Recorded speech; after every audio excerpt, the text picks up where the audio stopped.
सर्वशक्तिमान परमेश्वर के वचनों के पाठों का संग्रह है।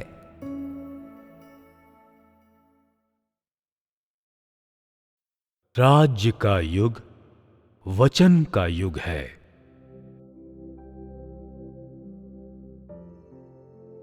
राज्य के युग में परमेश्वर नए युग की शुरुआत करने, अपने कार्य के साधन बदलने और संपूर्ण युग में काम करने के लिए अपने वचन का उपयोग करता है।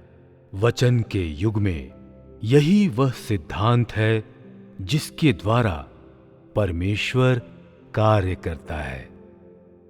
वह देहधारी हुआ ताकि विभिन्न दृष्टिकोणों से बातचीत कर सके, मनुष्य वास्तव में परमेश्वर को देख सके, जो देह में प्रकट होने वाला वचन है, और उसकी बुद्धि और आश्चर्य को जान सके।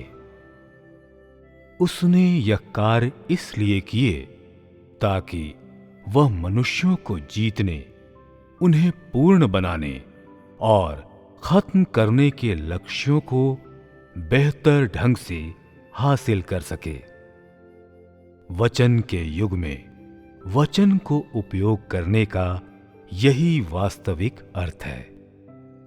वचन के द्वारा परमेश्वर के कार्यों को, परमेश्वर के स्वभाव को, मनुष्य के मूल तत्व और इस राज्य में प्रवेश करने के लिए मनुष्य को क्या करना चाहिए, यह जाना जा सकता है।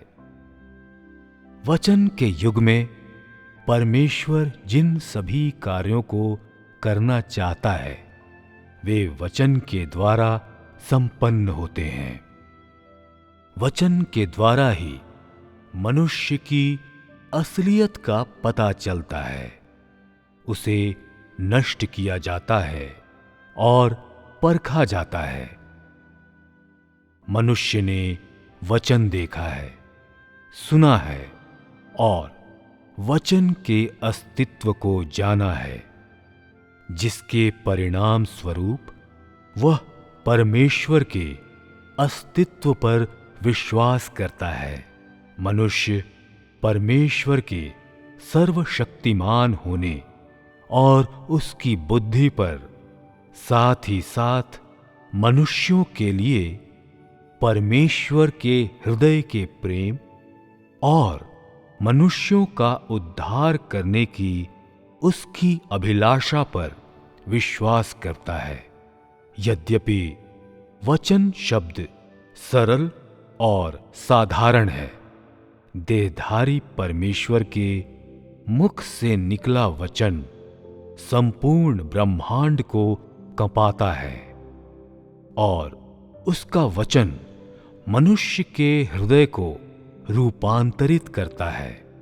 मनुष्य के सभी विचारों और पुराने स्वभाव और समस्त संसार के पुराने स्वरूप में परिवर्तन लाता है।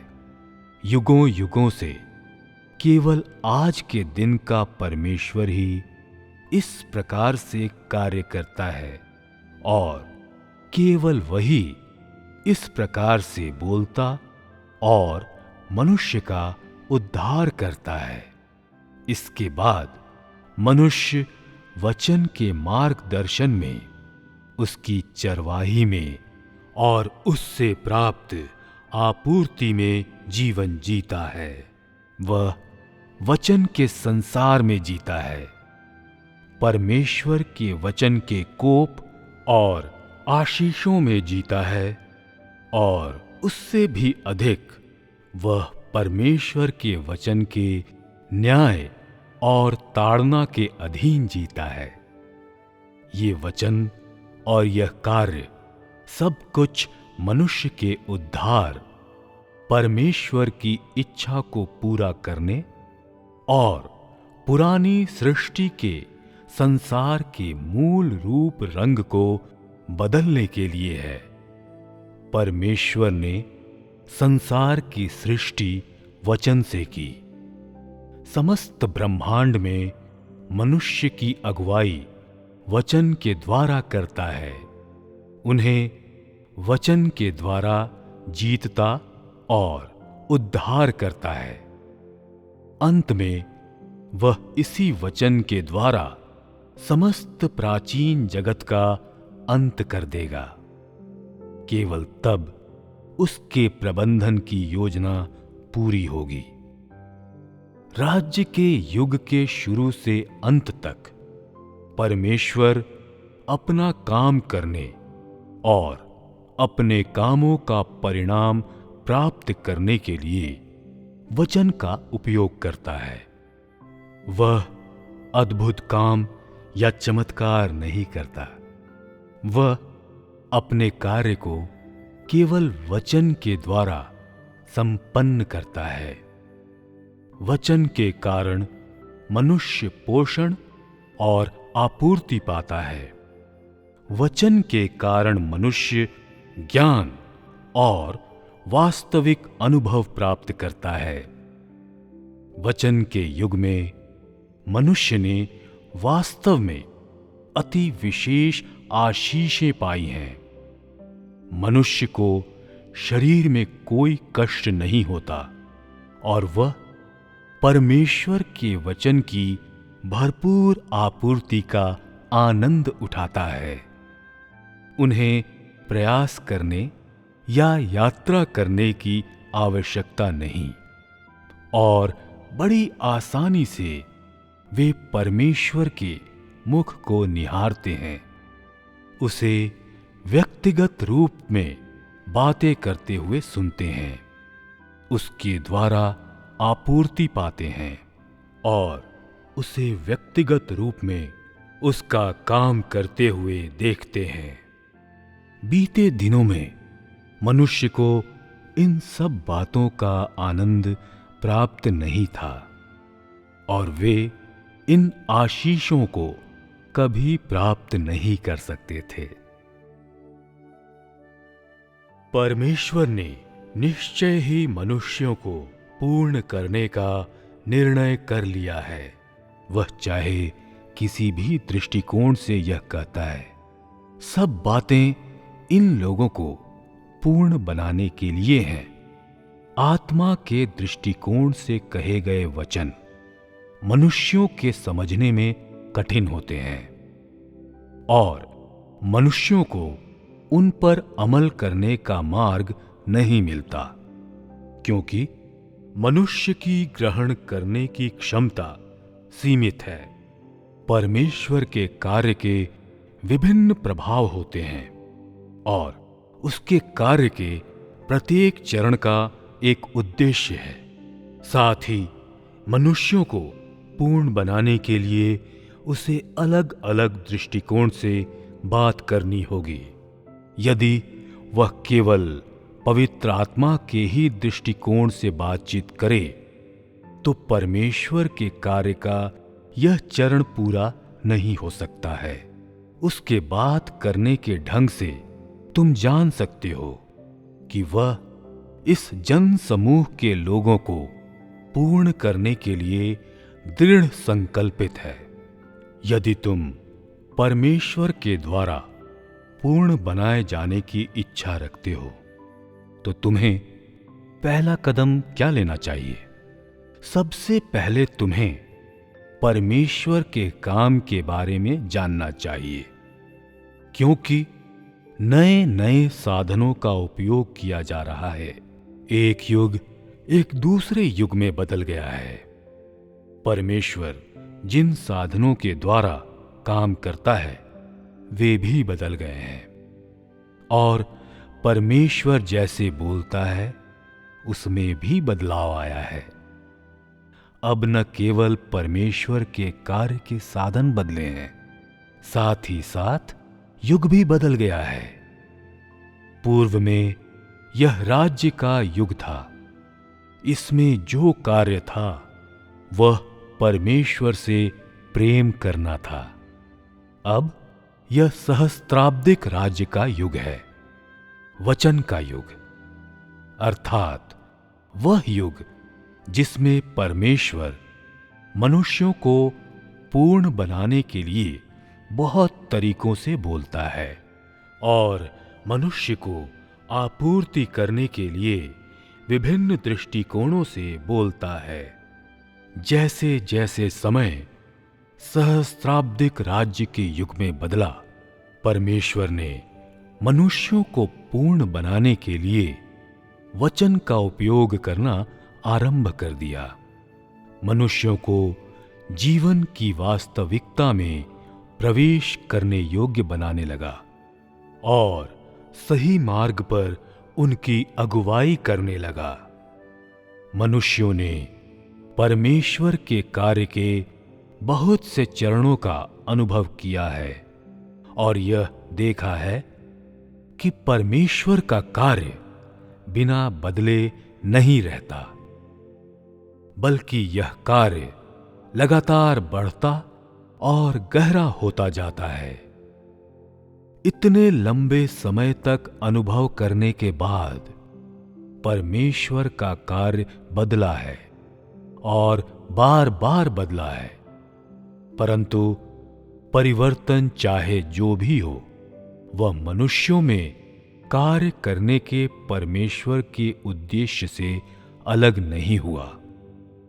यहां तक कि 10,000 परिवर्तनों के बाद भी उसका मूल उद्देश्य नहीं बदला और वह सत्य या जीवन से कभी अलग नहीं हुआ। जिन साधनों से काम किया जाता है, उनसे भी केवल कार्य के प्रारूप और बोलने के तरीके या दृष्टिकोण में परिवर्तन आया है। उसके कार्य के केंद्रीय उद्देश्य में परिवर्तन नहीं आया है। बोलने के स्वर और कार्य के माध्यम या साधनों में परिवर्तन का उद्देश्य कार्य में प्रभावशीलता लाना है। आवाज के स्तर पर परिवर्तन का अर्थ कार्य के उद्देश्य या सिद्धांत में परिवर्तन करना नहीं है। परमेश्वर में विश्वास करने में मनुष्य का मूल उद्देश्य जीवन खोजना है। यदि तुम परमेश्वर पर विश्वास करते हो, परंतु जीवन या सत्य या परमेश्वर के ज्ञान की खोज नहीं करते, तब परमेश्वर में तुम्हारा विश्वास नहीं है। क्या यह यथार्थवादी है कि तुम राज्य में राजा बनने के लिए प्रवेश करना चाहते हो? जीवन खोजने के द्वारा परमेश्वर के लिए सच्चे प्रेम को प्राप्त करना ही वास्तविकता है। सत्य का पीछा करना और सत्य पर अमल करना सब वास्तविकता है। उसके वचनों को पढ़ते समय परमेश्वर के वचनों का अनुभव करो। ऐसा करने पर तुम वास्तविक अनुभव के द्वारा परमेश्वर के ज्ञान को प्राप्त करोगे। यही वास्तव में सच्चा अनुसरण है। सहस्त्राब्दिक राज्य के युग में क्या तुमने इस नए युग में प्रवेश किया है? यह इस बात से तय होगा कि क्या तुमने वास्तव में परमेश्वर के वचनों की वास्तविकता में प्रवेश किया है या नहीं, और उसके वचन तुम्हारे जीवन में वास्तविकता बन चुके हैं या नहीं। परमेश्वर का वचन सभी को बताया गया है ताकि सभी लोग अंत में वचन के संसार में जिएं और परमेश्वर का वचन प्रत्येक व्यक्ति को भीतर से प्रबुद्ध और रोशन कर देगा। यदि इस कालखंड के दौरान तुम परमेश्वर के वचन को पढ़ने में जल्दबाज और लापरवाह हो और उसके वचन में तुम्हारी रुचि नहीं है, यह दर्शाता है कि तुम्हारी स्थिति में कहीं कुछ गड़बड़ है। यदि तुम वचन के युग में प्रवेश करने में असमर्थ हो तो पवित्र आत्मा तुम में कार्य नहीं करता है। यदि तुम इस युग में प्रवेश कर चुके हो तो वह तुम में अपना काम करेगा। तुम इस समय क्या कर सकते हो जबकि वचन के युग का आरंभ हुआ है, ताकि तुम पवित्र आत्मा के कार्य को प्राप्त कर सको। इस युग में परमेश्वर इसे तुम्हारे बीच वास्तविकता बनाएगा कि प्रत्येक व्यक्ति परमेश्वर के वचन को जिएगा और सत्य पर अमल करने योग्य बनेगा और ईमानदारी पूर्वक परमेश्वर से प्रेम करेगा कि सभी लोग परमेश्वर के वचन को नींव के रूप में और उनकी वास्तविकता के रूप में ग्रहण करें और उनके हृदयों में परमेश्वर के प्रति आदर हो और परमेश्वर के वचन पर अमल करने के द्वारा मनुष्य तब परमेश्वर के साथ मिलकर राज्य करे। परमेश्वर अपने इस कार्य को संपन्न करेगा। क्या तुम परमेश्वर के वचन को पढ़े बिना रह सकते हो? अब बहुत से लोग हैं जो महसूस करते हैं कि वे एक दिन या 2 दिन भी परमेश्वर के वचन को बिना पढ़े नहीं रह सकते। उन्हें परमेश्वर का वचन प्रतिदिन अवश्य पढ़ना चाहिए और यदि समय न मिले तो वचन को सुनना ही काफी है।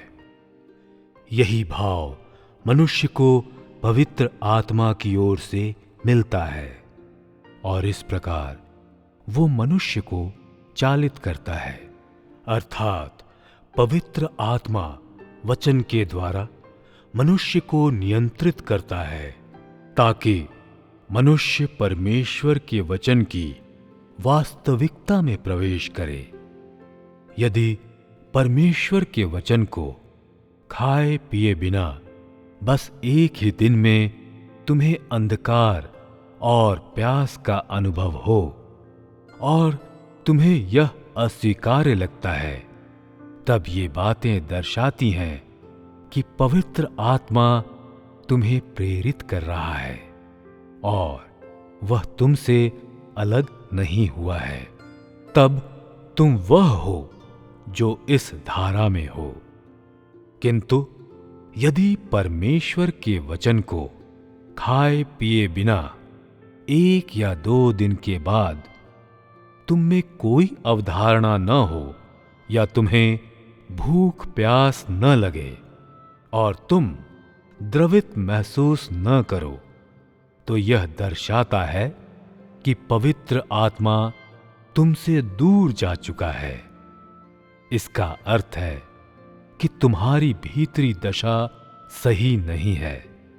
तुमने वचन के युग में प्रवेश नहीं किया है और तुम वह हो जो पीछे छूट गए हो। परमेश्वर मनुष्यों को नियंत्रित करने के लिए वचन का उपयोग करता है। तुम जब वचन को खाते पीते हो तुम्हें अच्छा महसूस होता है। यदि अच्छा महसूस नहीं होता तब तुम्हारे पास कोई मार्ग नहीं है।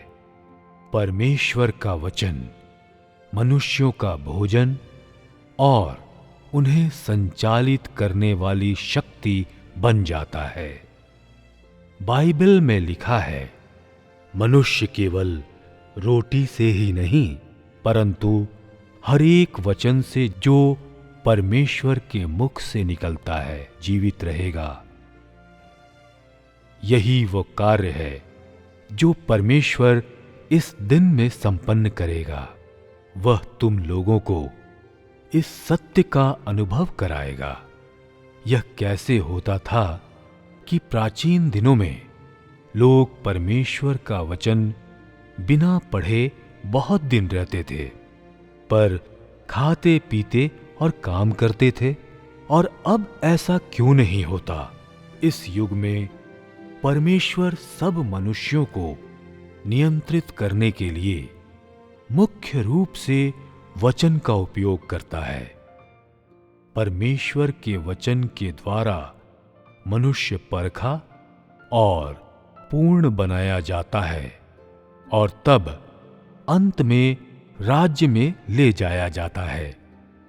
केवल परमेश्वर का वचन मनुष्यों को जीवन दे सकता है, और केवल परमेश्वर का वचन ही मनुष्यों को ज्योति और अमल करने का मार्ग दे सकता है। विशेषकर राज्य के युग में, जब तक तुम परमेश्वर के वचन को खाते पीते हो और परमेश्वर के वचन की वास्तविकता को नहीं छोड़ते, परमेश्वर तुम्हें पूर्ण बनाने का कार्य कर पाएगा। जीवन की खोज करते हुए कोई सफल होने के लिए जल्दबाजी नहीं कर सकता। जीवन में उन्नति या विकास 1 या 2 दिन में नहीं आता।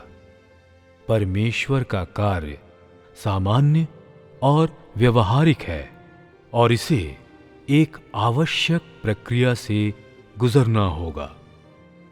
यीशु के देह धारण करने के बाद क्रूस पर अपने कार्य को समाप्त करने में यीशु को 33.5 वर्ष लगे।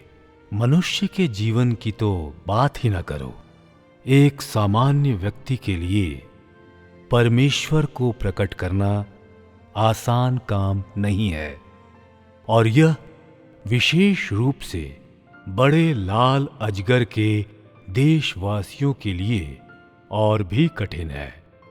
उनकी क्षमता कम है और उन्हें लंबे समय तक परमेश्वर के वचन और कार्य की आवश्यकता है।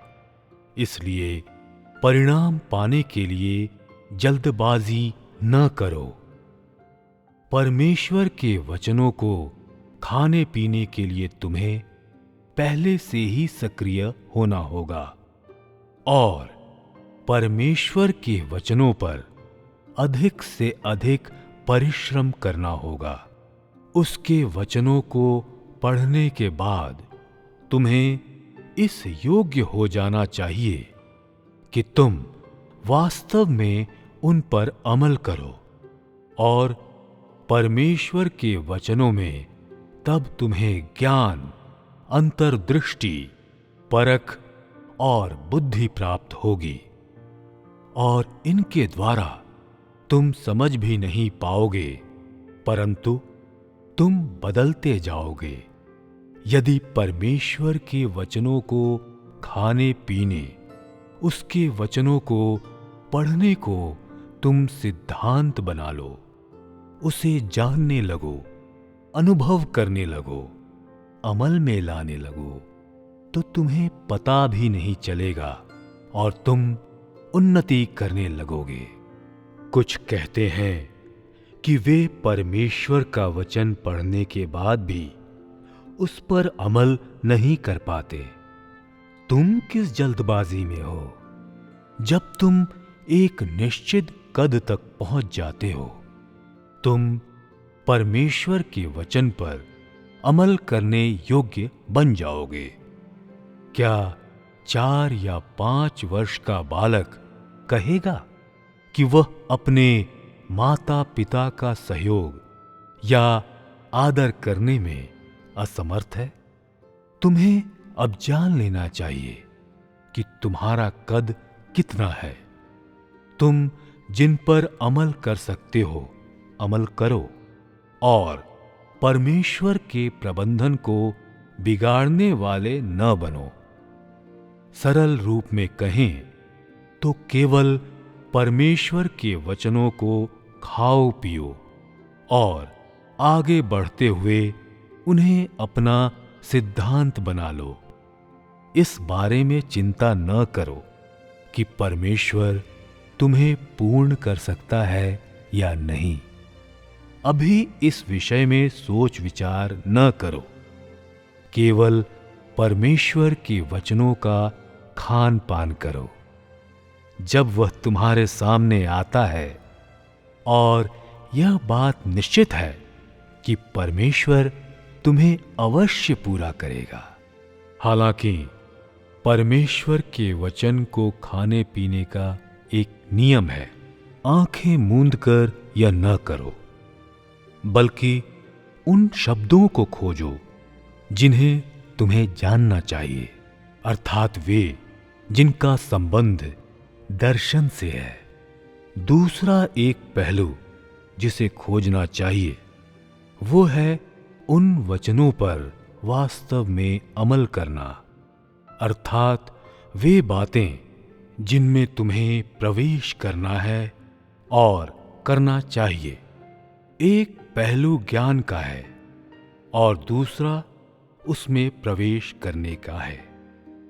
जब तुम इन दोनों को पा लेते हो, अर्थात जब तुम समझ लेते हो कि तुम्हें क्या जानना चाहिए और किस बात पर अमल करना चाहिए, तब तुम सीख लेते हो कि परमेश्वर के वचन से कैसे खाया और पिया जाता है।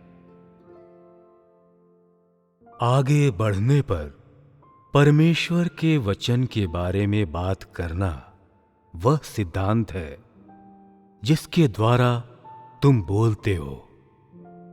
जब तुम लोग आपस में मिलते हो तब तुम लोगों को परमेश्वर के वचन के बारे में सहभागिता करनी चाहिए और उसी के विषय पर बातचीत करनी चाहिए। इस बारे में बात करो कि परमेश्वर के वचन के बारे में तुम लोग क्या जानते हो। तुम सब उसके वचन को अभ्यास में कैसे लाते हो और पवित्र आत्मा कैसे काम करता है।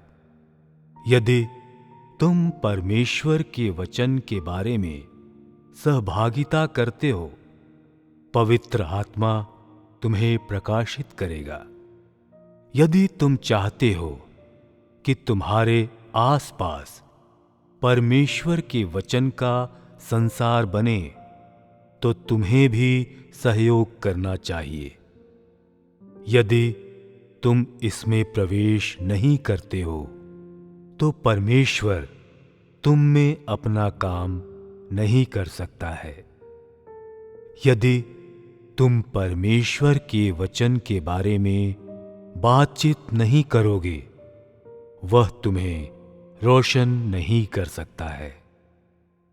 जब भी तुम खाली हो, परमेश्वर के वचन के बारे में बात करो। व्यर्थ बातें न करो। अपने जीवन को परमेश्वर के वचन से भर जाने दो। तभी तुम एक समर्पित विश्वासी होते हो। भले ही तुम्हारी सहभागिता सतही हो, सब ठीक है। यदि सतही नहीं होगी तो गहराई भी नहीं होगी। एक प्रक्रिया है जिससे अवश्य गुजरना होगा। तुम्हारे अभ्यास करने पर तुम पवित्र आत्मा द्वारा तुम्हें दी गई रोशनी को समझने की अंतर्दृष्टि प्राप्त करते हो और यह भी सीखते हो कि परमेश्वर के वचन को प्रभावशाली रूप में कैसे खाएं पिएं। इस प्रकार खोजबीन में कुछ समय देने के बाद तुम परमेश्वर के वचन की वास्तविकता में प्रवेश कर जाओगे। केवल जब तुम सहयोग करने का संकल्प करते हो, तभी पवित्र आत्मा का कार्य तुम में होगा। परमेश्वर के वचन को खाने पीने के सिद्धांत के दो पहलू हैं। एक का संबंध ज्ञान से है और दूसरे का संबंध प्रवेश करने से है। तुम्हें कौन से वचन जानना चाहिए?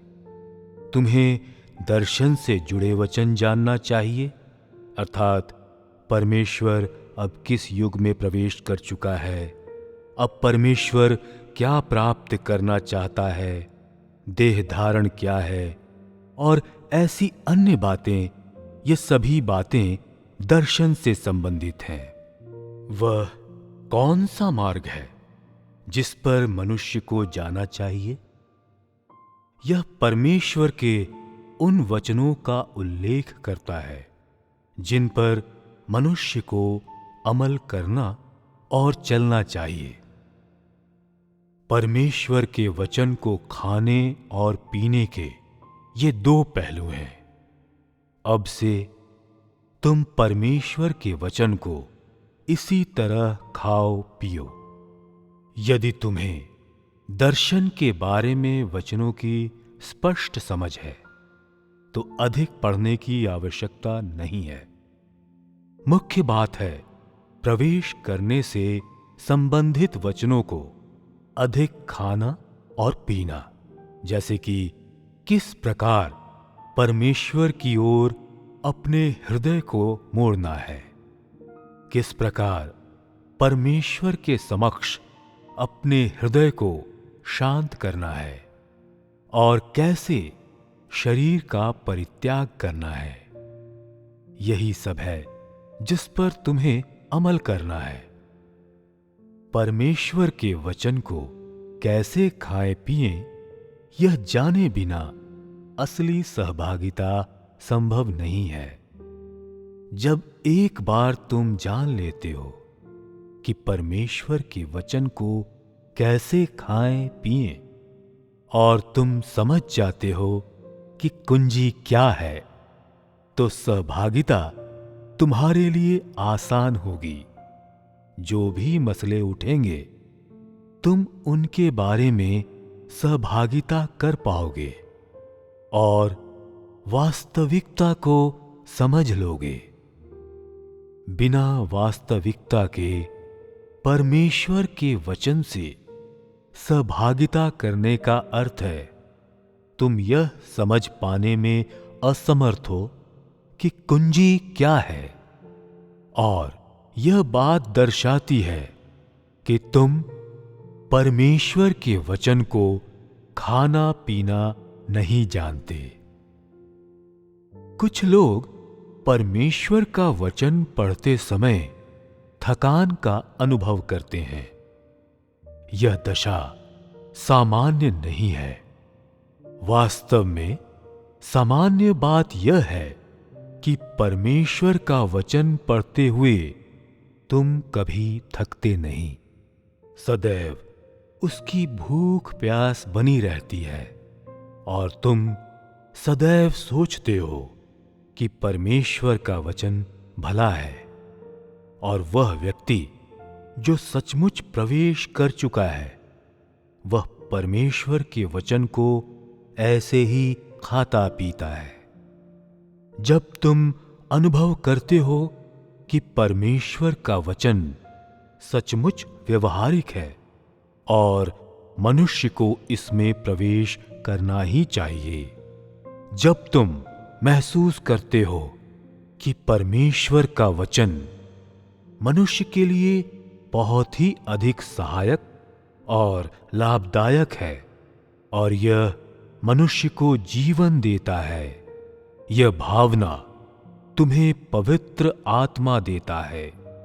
तुम्हारे पवित्र आत्मा द्वारा प्रेरित किए जाने के माध्यम से यह बात साबित करती है कि पवित्र आत्मा तुम्हारे भीतर कार्य कर रहा है और परमेश्वर ने तुमसे मुख नहीं मोड़ा है।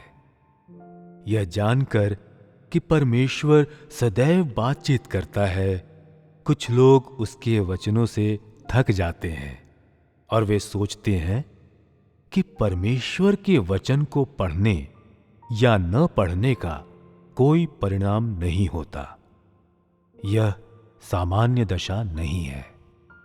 उनके हृदय वास्तविकता में प्रवेश करने की इच्छा नहीं करते और ऐसे लोगों में पूर्ण बनाए जाने की भूख प्यास नहीं होती और न ही वे इसे महत्वपूर्ण मानते हैं। जब भी तुम्हें लगता है कि तुम में परमेश्वर के वचन की भूख प्यास नहीं है, तो यह संकेत है कि तुम्हारी दशा सामान्य नहीं है। अतीत में परमेश्वर तुमसे विमुख होगा या नहीं, उसका पता इस बात से चलता था कि तुम्हारे भीतर शांति है या नहीं और तुम आनंद का अनुभव कर रहे हो या नहीं।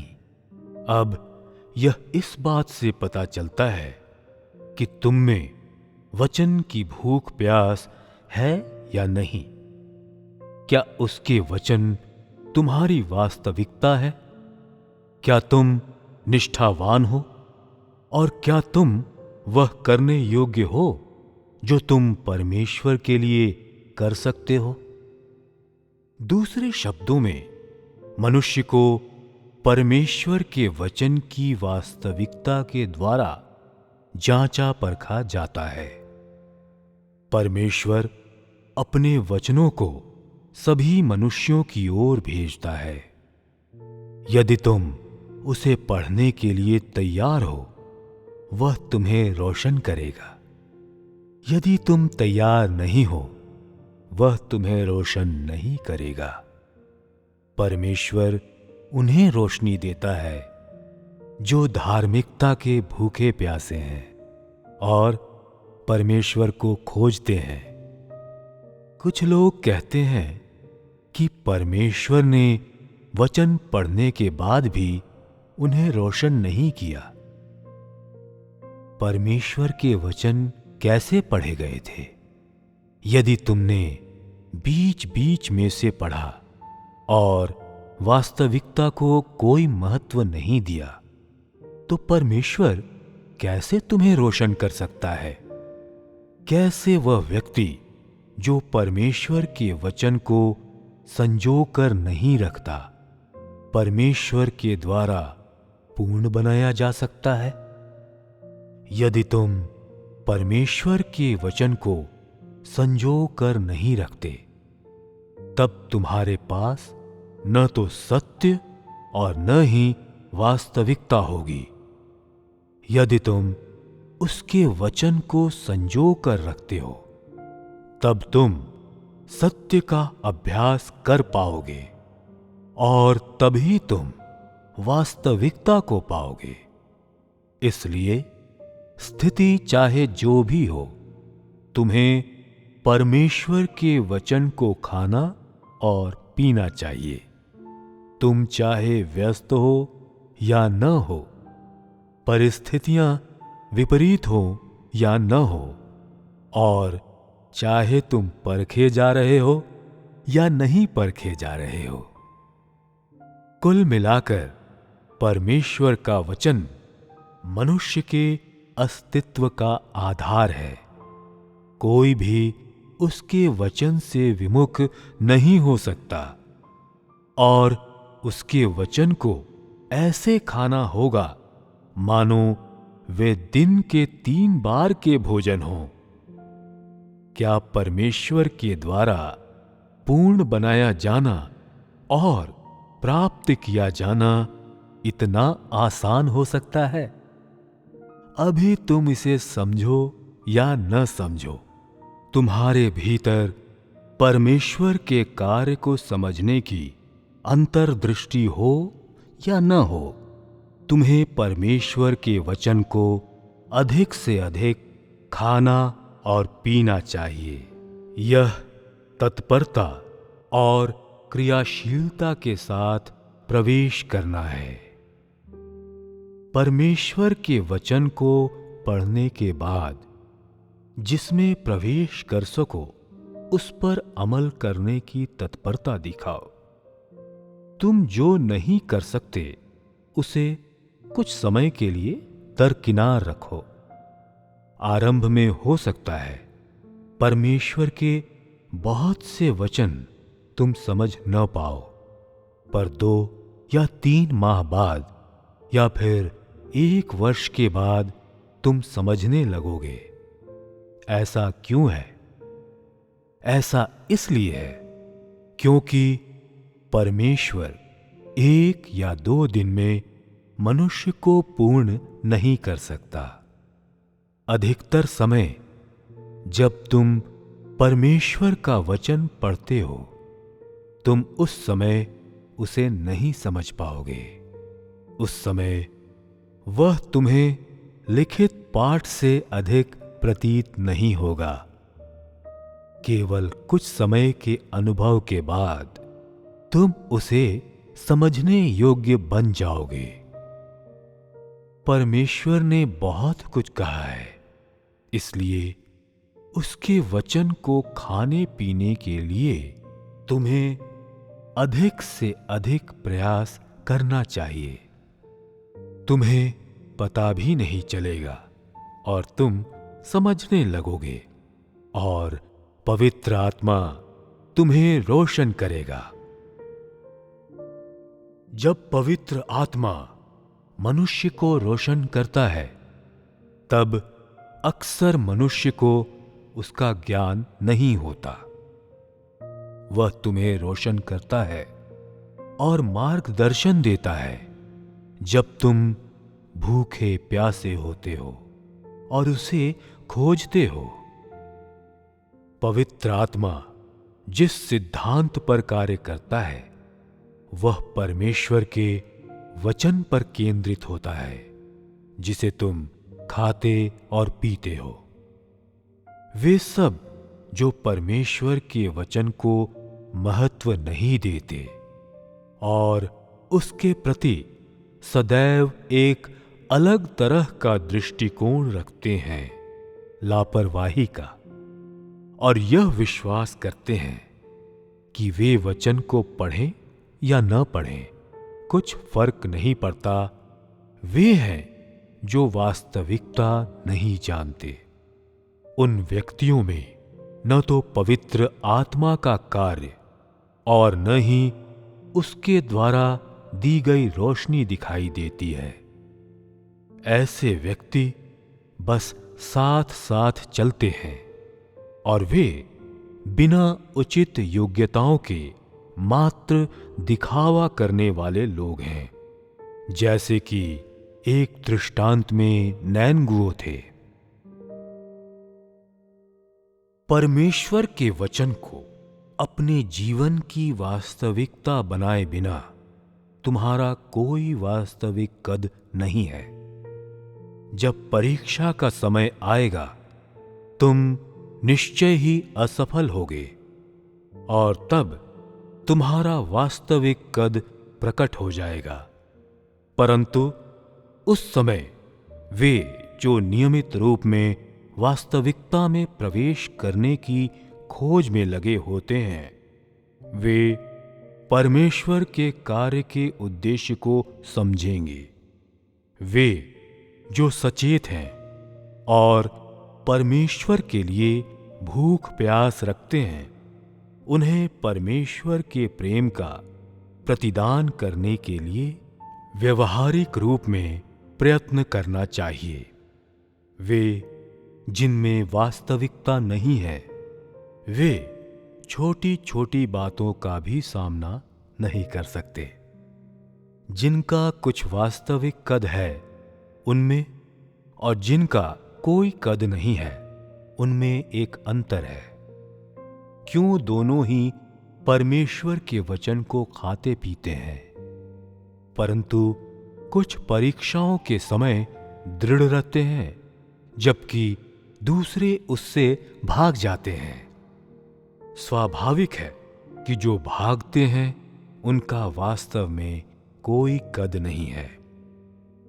परमेश्वर का वचन उनकी वास्तविकता नहीं है और परमेश्वर के वचन ने उनमें जड़ें नहीं जमाई हैं। जैसे ही उनकी परीक्षा होती है, उनके पास कोई मार्ग नहीं रहता। क्यों? तब दूसरे लोग इस बारे में दृढ़ बने रहते हैं। ऐसा इसलिए है क्योंकि उनका दर्शन बड़ा है या फिर परमेश्वर का वचन उनके भीतर उनका अनुभव बन गया है और उन्होंने वास्तव में जो देखा समझा वह उनके अस्तित्व का आधार बन गया है। इस कारण वे परीक्षाओं के बीच दृढ़ बने रह पाते हैं। यही वास्तविक कद है और जीवन भी यही है। कुछ लोग परमेश्वर का वचन पढ़ते हैं परंतु उस पर कभी अमल नहीं करते या उसके प्रति ईमानदार भी नहीं हैं।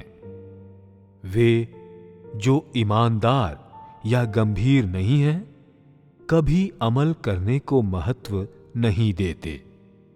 वे जो परमेश्वर के वचन को अपनी वास्तविकता नहीं बनाते, वे बिना कद के हैं। ऐसे लोग परीक्षाओं के बीच स्थिर या दृढ़ नहीं रह सकते।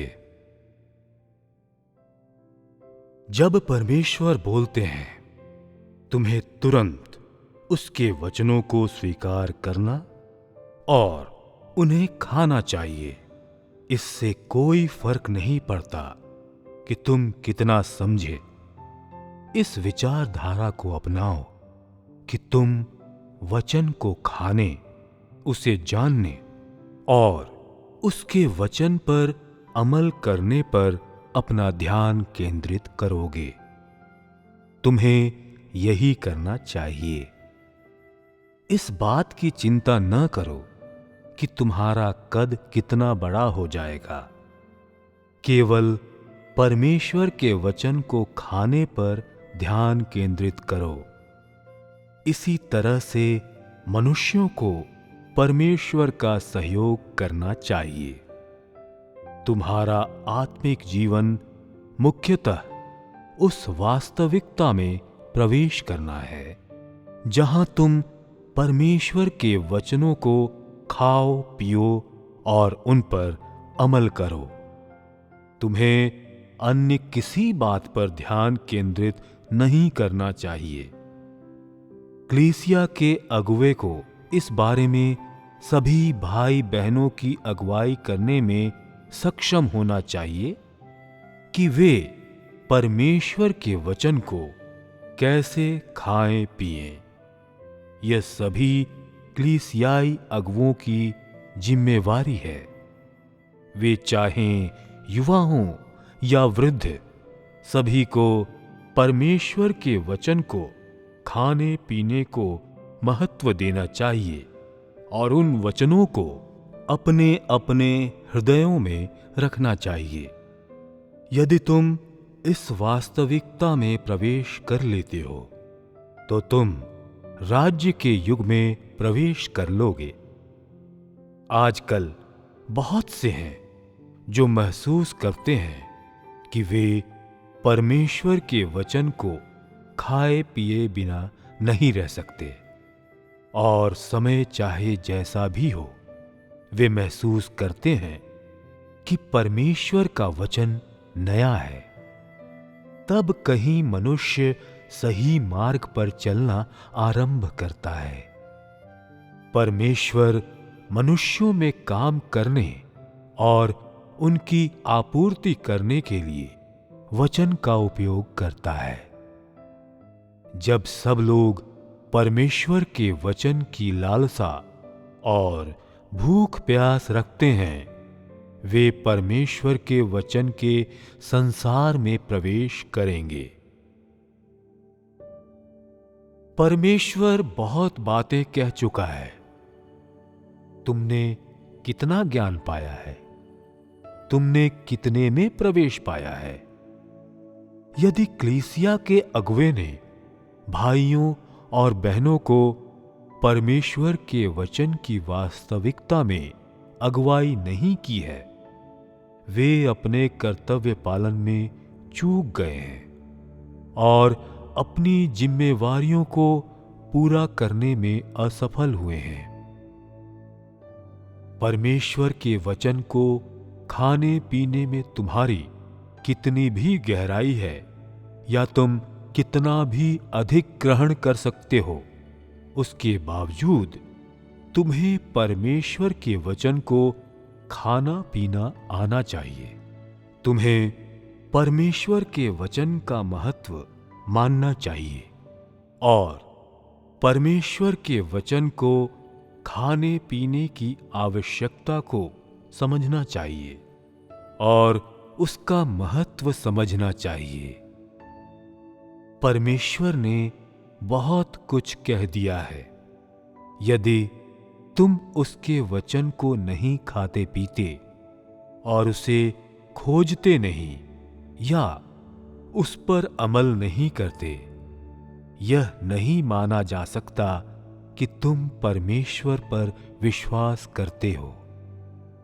क्योंकि तुम परमेश्वर पर विश्वास करते हो, तुम्हें उसके वचन को खाना पीना चाहिए, उसका अनुभव करना चाहिए और उसे जीना चाहिए। केवल यही परमेश्वर पर विश्वास करना है। यदि तुम कहते हो कि तुम परमेश्वर पर विश्वास करते हो, परंतु उसके किसी वचन को बोल नहीं सकते या उन पर अमल नहीं कर सकते, तो यह नहीं माना जा सकता कि तुम परमेश्वर में विश्वास करते हो। ऐसा करना भूख शांत करने के लिए रोटी की खोज करने जैसा है। केवल छोटी छोटी बातों की गवाही, अनुपयोगी मसले और सतही मुद्दों के बारे में बातें करना और उनमें लेश मात्र भी वास्तविकता न होना परमेश्वर पर विश्वास नहीं है। उसी तरह तुमने परमेश्वर पर विश्वास करने के सही तरीके को नहीं समझा है। तुम्हें परमेश्वर के वचनों को क्यों अधिक खाना पीना चाहिए? क्या यह विश्वास माना जाएगा यदि तुम परमेश्वर के वचनों को खाते पीते नहीं और केवल स्वर्ग पर उठाए जाने की खोज में हो? परमेश्वर पर विश्वास करने वाले का पहला कदम क्या है? परमेश्वर किस मार्ग से मनुष्यों को पूर्ण बनाता है? क्या परमेश्वर के वचन को बिना खाए पिए तुम पूर्ण बनाए जा सकते हो? क्या परमेश्वर के वचन को बिना अपनी वास्तविकता बनाए तुम परमेश्वर के राज्य के व्यक्ति माने जा सकते हो? परमेश्वर पर विश्वास करना वास्तव में क्या है? परमेश्वर पर विश्वास करने वालों का कम से कम बाहरी तौर पर आचरण अच्छा होना चाहिए और सबसे महत्वपूर्ण बात परमेश्वर का वचन रखना है। तब चाहे कुछ भी हो, तुम उसके वचन से भी दूर नहीं जा सकते। परमेश्वर के प्रति तुम्हारा ज्ञान और उसकी इच्छा को पूरा करना सब उसके वचन के द्वारा हासिल किया जाता है। सभी देश, भाग, कलीसियाएं और प्रदेश भी भविष्य में वचन के द्वारा जीते जाएंगे। परमेश्वर सीधे बात करेगा और सभी लोग अपने हाथों में परमेश्वर का वचन थाम कर रखेंगे। इसके द्वारा लोग पूर्ण बनाए जाएंगे। परमेश्वर का वचन सब तरफ फैलता जाएगा। लोगों का परमेश्वर के वचन को बोलना और परमेश्वर के वचन के अनुसार आचरण करना जब हृदय में भीतर रखा जाए, तब भी परमेश्वर का वचन है। भीतर और बाहर दोनों तरफ वे परमेश्वर के वचन से भरे हैं और इस प्रकार वे पूर्ण बनाए जाते हैं। परमेश्वर की इच्छा को पूरा करने वाले और वे जो उसकी गवाही देते हैं, वे हैं जिन्होंने परमेश्वर के वचन को वास्तविकता बनाया है। वचन के युग अर्थात सहस्त्राब्दिक राज्य के युग में प्रवेश करना वह कार्य है जो अभी पूरा किया जा रहा है। अब से वचन की सहभागिता करने का अभ्यास करो। केवल परमेश्वर के वचन को खाने पीने और अनुभव करने से तुम परमेश्वर के वचन को प्रदर्शित कर सकते हो। केवल तुम्हारे अनुभव के वचनों के द्वारा दूसरे लोग तुम्हारे कायल हो सकते हैं। यदि तुम्हारे पास परमेश्वर का वचन नहीं है तो कोई भी कायल नहीं होगा। परमेश्वर द्वारा उपयोग किए जाने वाले सब लोग परमेश्वर का वचन बोलने में सक्षम होते हैं। यदि तुम परमेश्वर का वचन नहीं बोल सकते, यह दर्शाता है पवित्र आत्मा ने तुम में काम नहीं किया है और तुम पूर्ण नहीं बनाए गए हो। यह परमेश्वर के वचन का महत्व है। क्या तुम्हारे पास ऐसा हृदय है जो परमेश्वर के वचन की भूख प्यास रखता है? वे जो परमेश्वर के वचन के प्यासे हैं, वे सत्य के लिए प्यासे हैं। और केवल ऐसे ही लोग परमेश्वर के द्वारा आशीषित हैं। भविष्य में परमेश्वर सभी पंथों और संप्रदायों से बहुत सी अन्य बातें भी कहेगा। वह सबसे पहले तुम लोगों के बीच बोलता और अपनी वाणी सुनाता है और तुम्हें पूरा करता है, और उसके बाद अन्य बुत परस्तों से बातें करेगा, उन तक अपनी वाणी पहुंचाएगा और उन्हें जीतेगा। वचन के द्वारा सभी लोग ईमानदारी से और पूरी तरह से कायल किए जाएंगे। परमेश्वर के वचन के द्वारा और उसके प्रकाशनों के द्वारा मनुष्य का भ्रष्ट स्वभाव कम प्रभावी हुआ है। सभी में मनुष्यों का स्वरूप है और मनुष्य का विद्रोही स्वभाव बहुत कम हो गया है। वचन मनुष्यों में अधिकार के साथ काम करता है और परमेश्वर की ज्योति में मनुष्यों को जीतता है। परमेश्वर वर्तमान युग में जो कार्य करेगा और उसके कार्य का निर्णायक मोड़ सभी कुछ परमेश्वर के वचन के भीतर मिल सकता है। यदि तुम उसके वचन को नहीं पढ़ते तो तुम कुछ नहीं समझोगे।